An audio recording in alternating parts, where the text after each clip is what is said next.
Life is hard. See, for every time you have a plan, a dream, an aspiration, or a goal, do you know what happens every time you have one of those? This thing comes along called life. Sometimes we have something that happens in our life that is a tipping point. It takes us over the edge. That drives us to a place where we just can't take it anymore, and all of a sudden we react to it. I appreciate every facet, every phase, what some may consider to be success, failure, opposition, ups, downs. I appreciate every facet of life, and I firmly believe that life is the greatest classroom. Right? And when I encounter situations, my perspective goes to a place of, okay, life, what are you trying to teach me right now? I'm wondering if there's anybody out there who has ever gotten to the point of exasperation, depressed enough and discouraged enough and frustrated enough that you just want out of your own life, out of your own skin, out of your own world. You can get in the car and just drive until you ran out of gas, and then get on a bus and go till you ran out of money, and wherever you were, change your name and turn into somebody else, because it's enough. But I learned along the way, everything that's happening to you is God's process. Every difficult moment you're having, He just processing. That's all He's doing. Everything you're going through is preparing you for what you ask God for. And if you need to be tough when you get to where you're going, then He gonna toughen you. I need you to rejoice in the midst of opposition, in the midst of adversity, in the midst of trials.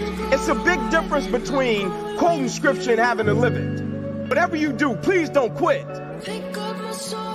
The danger of quitting is it has the possibility to become a habit, and then before long, you'll look up and you'll quit on your wife, you'll quit on your relationship with God, you'll quit on anything that brings a level of discomfort, and it doesn't give you the validation you want because you're not getting it and because you're not cut like that.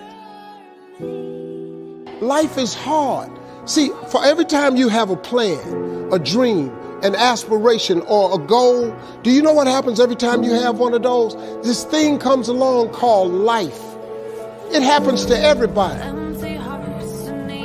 We gotta wake up every single day. We gotta fight and we gotta build it. In the midst of opposition, adversity, and challenges, like I told the guys I played with, I don't care how tall your daddy was, you gotta do your own growth.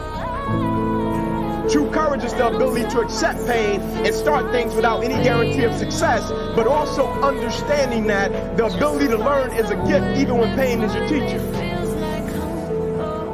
Life has disappointment. It's got peaks and valleys. You're going to lose somebody you care about one day. That's a valley. Somebody going to close the plant you thought was going to stay open so you can retire. That's a valley. Somebody going to fire you for an unjust cause. That's a valley. Judge the character of a person by where they stand in times of challenge and controversy. You got some of the most brilliant people on the face of this planet. When they hit adversity, they can't fight themselves out of the paper bag.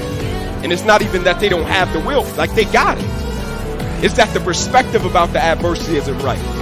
And I firmly believe perspective drives performance every day of the week. How an individual view what they do will always affect how they do what they do. You can stop thinking that life finna be easy, because I got news for you, it ain't. That's a false hope to think you're gonna have a wonderfully carefree life. That's unthinkable. What do you do when the clock is against you and you have enough wisdom to do it over, but you don't have enough time to do it over?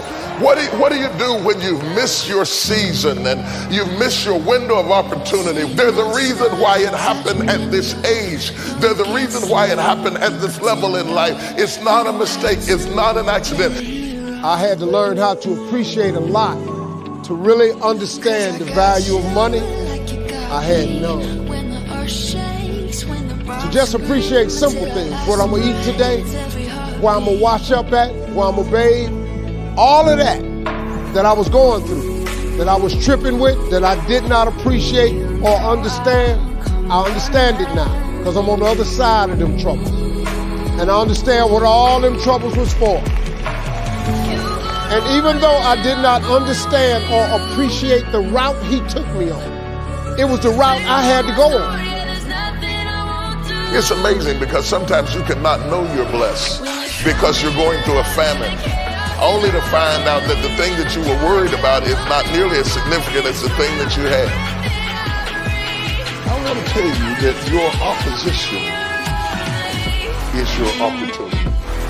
The challenge of my life is to coexist between two things that are totally true, yet opposing each other, and my perspective is the only thing that makes the difference.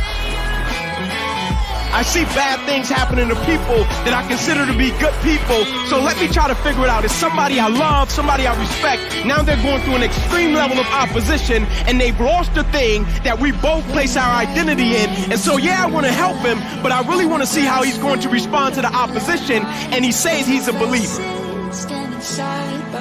In spite of the risk, in spite of the discomfort, in spite of my own human frailties, is this the opportunity hidden in the opposition? That one premise was the catalyst to changing my perspective on how to manage the rest of my life. I did not know that I cannot control the variables. I can only control the perspective. See, the route you on right now is the route you got to take. And it's very uniquely yours. This thing you're going through, this just uniquely yours. You just got to understand you ain't the only one. You ain't the only one going through it. Character's not something we inherit. Character's something we got to wake up every single day. We got to fight it. We got to build it. Right? In the midst of adversity, in the midst of challenges, in the midst of successes, in the midst of failures, we got to get up every single day. We got to fight for peace. It's an urge. It's an urge. Truth be told, every champion has felt it. Every president has felt it. Every king has felt it. Every lion has felt it. Every winner has felt it. Every soldier has felt it. Every victorious person has felt it. The urge. I want to encourage somebody that's in the fight right now that the fact that you're in the fight is a sign that you've been changed because you didn't used to fight it.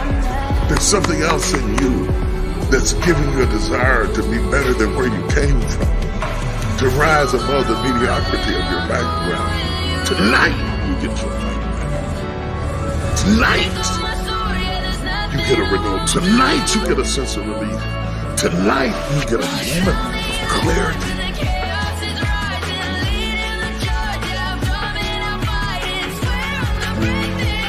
Life is hard.